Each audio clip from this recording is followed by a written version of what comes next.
Hello friends, आप देख रहे हैं एके स्टडी फोकस।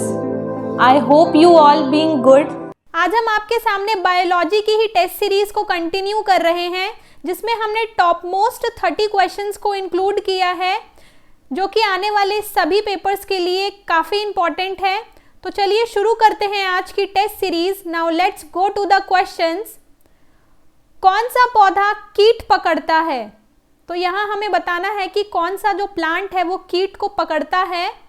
तो इसका करेक्ट आंसर हो जाएगा ऑप्शन नंबर 3, नेपेंथस। तो नेपेंथस जो प्लांट है, इसको पिक्चर प्लांट भी कहा जाता है और ये इंसेक्ट्स को पकड़ता है।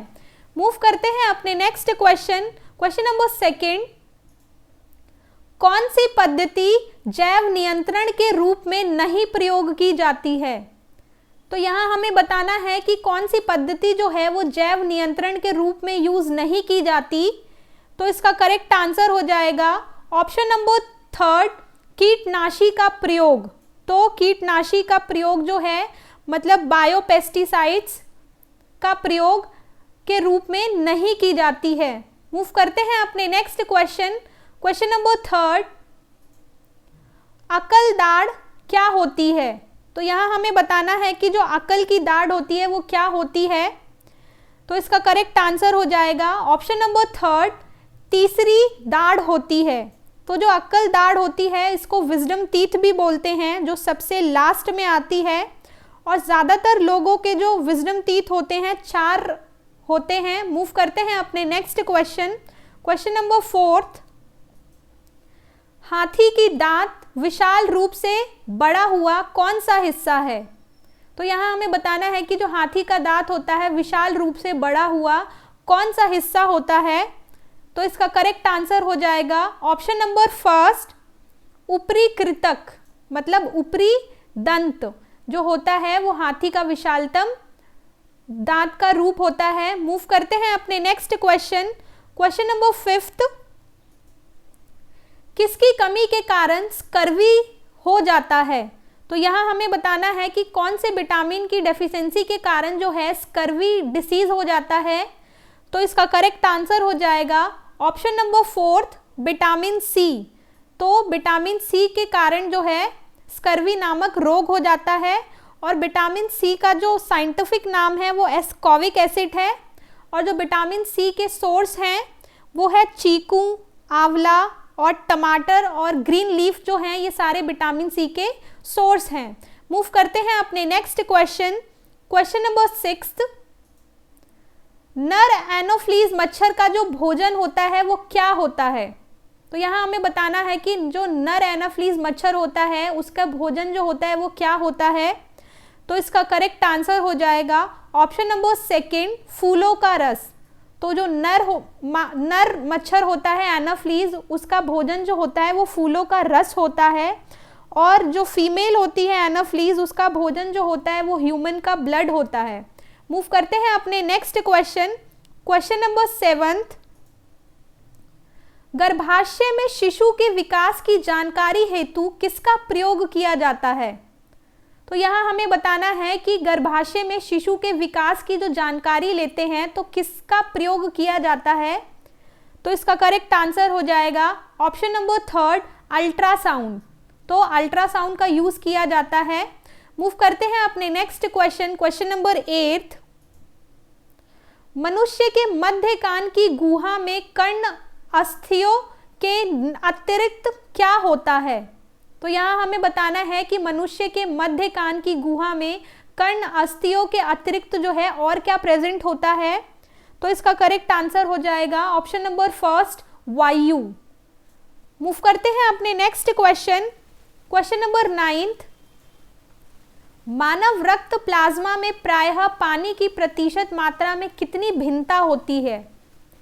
तो यहाँ हमें बताना है कि मानव रक्त प्लाज्मा में पानी की जो प्रतिशतता होती है उसकी मात्रा में कितनी भिन्नता होती है। तो इसका करेक्ट आंसर हो जाएगा ऑप्शन नंबर 4, 91 to 92 जो है वो भिन्नता पाई जाती है।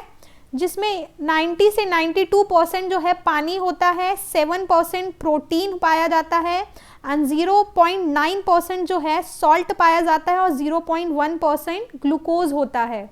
मूव करते हैं अपने next question, question number 10th। Sodium pump का क्या कार्य होता है? तो यहाँ हमें बताना है कि जो सोडियम पंप का कार्य होता है वो कहाँ पर होता है। तो इसका करेक्ट आंसर हो जाएगा ऑप्शन नंबर 3, तंत्रिका आवेग में। मूव करते हैं अपने next question, question number 11th। Polio का क्या कारण है? तो यहाँ हमें बताना है कि पोलियो का कारण जो है वो क्या है। तो इसका करेक्ट आंसर हो जाएगा ऑप्शन नंबर 3, वायरस। तो जो पोलियो है वो वायरस द्वारा फैलता है। मूव करते हैं अपने next question, question number 12th। Pacemaker का क्या काम होता है? तो यहाँ हमें बताना है पेसमेकर का जो काम होता है वो क्या होता है। तो इसका करेक्ट आंसर हो जाएगा ऑप्शन नंबर 3, दिल की धड़कन प्रारंभ करना। तो पेसमेकर का जो काम होता है दिल की धड़कन को स्टार्ट करना होता है। मूव करते हैं अपने नेक्स्ट क्वेश्चन, क्वेश्चन नंबर 13। कचरे की सर्वोत्तम निपटान प्रविधि क्या है? तो यहाँ हमें बताना है कि कचरे की सर्वोत्तम निपटान प्रविधि जो है वो क्या है। तो इसका करेक्ट आंसर हो जाएगा ऑप्शन नंबर 2, इंसिनरेशन।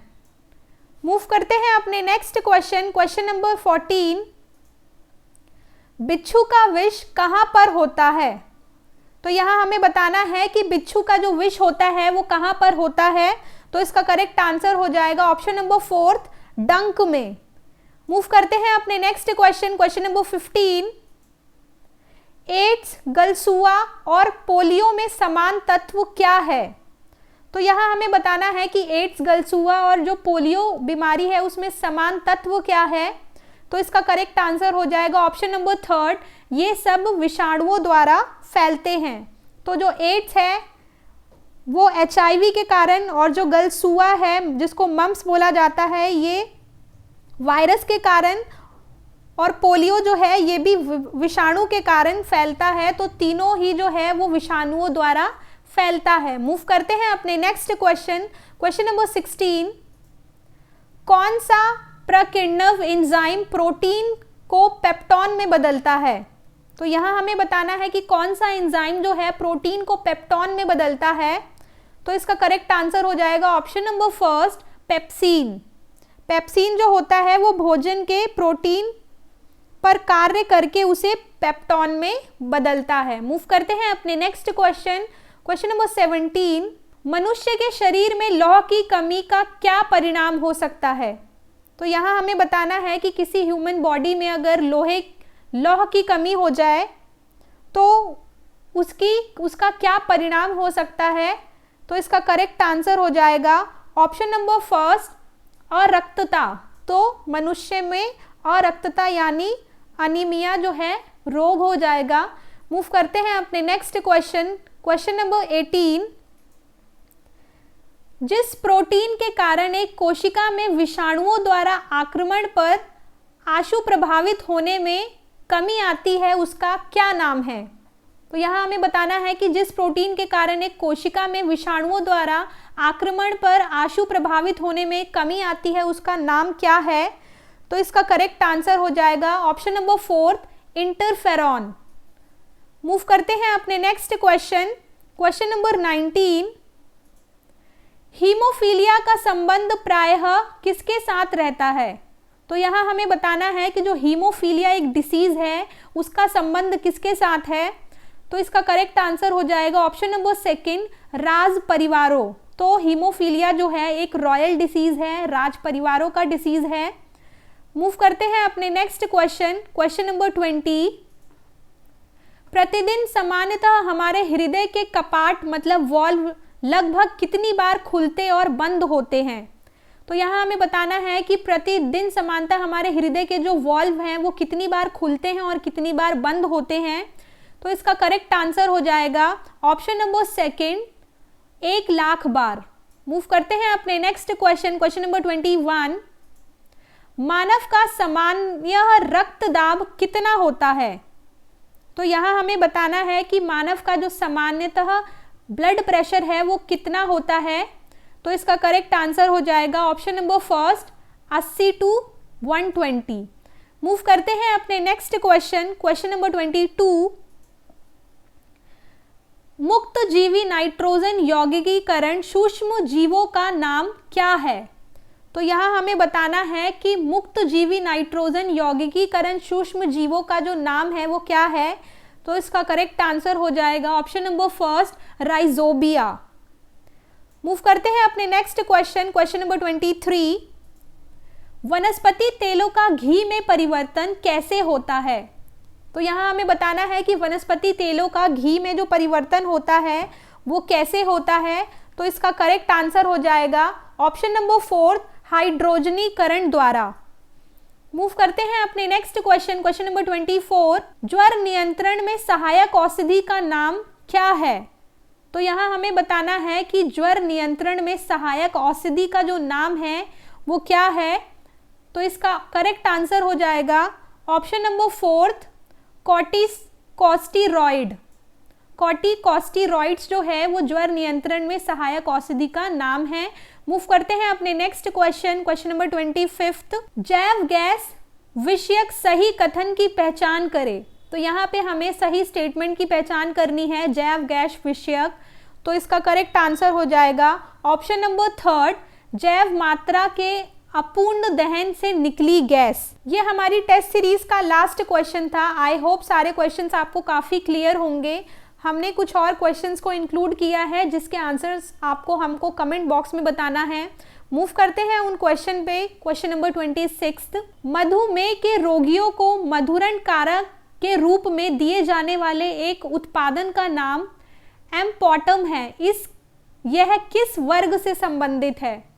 तो आप इसका आंसर हमें कमेंट बॉक्स में करके बताइएगा। मूव करते हैं अपने नेक्स्ट क्वेश्चन, क्वेश्चन नंबर 27। निम्नलिखित 4 स्त्रवों में से कौन सा शेष 3 से अपनी स्रोत ग्रंथि से कार्यस्थल तक अभिगमन विधि से भिन्न है? तो आप इसका आंसर हमें कमेंट बॉक्स में बताइएगा। मूव करते हैं अपने नेक्स्ट क्वेश्चन, क्वेश्चन नंबर 28। विषाणुओं यानी वायरसों के विषय में क्या सर्वदा सत्य होता है? तो यहाँ हमें बताना है कि वायरसों के बारे में क्या हमेशा सत्य होता है। तो आप आंसर कमेंट बॉक्स में कीजिएगा। मूव करते हैं next question, question number 29। Haemoglobin क्या होता है? तो यहाँ हमें बताना है हीमोग्लोबिन क्या होता है। तो आप आंसर कमेंट बॉक्स में कीजिएगा। मूव करते हैं अपने नेक्स्ट क्वेश्चन, क्वेश्चन नंबर 30। प्राकृतिक जैव उर्वरक रासायनिक उर्वरकों से अधिक अच्छे पाए जाने का कारण क्या है? तो आप आंसर कमेंट बॉक्स में बताइएगा। आई होप ये सारे क्वेश्चंस आपको काफ़ी क्लियर होंगे जो कि आने वाले सभी पेपर्स के लिए काफ़ी इंपॉर्टेंट है। तो मिलेंगे नेक्स्ट सीरीज में। Thank you so much for watching.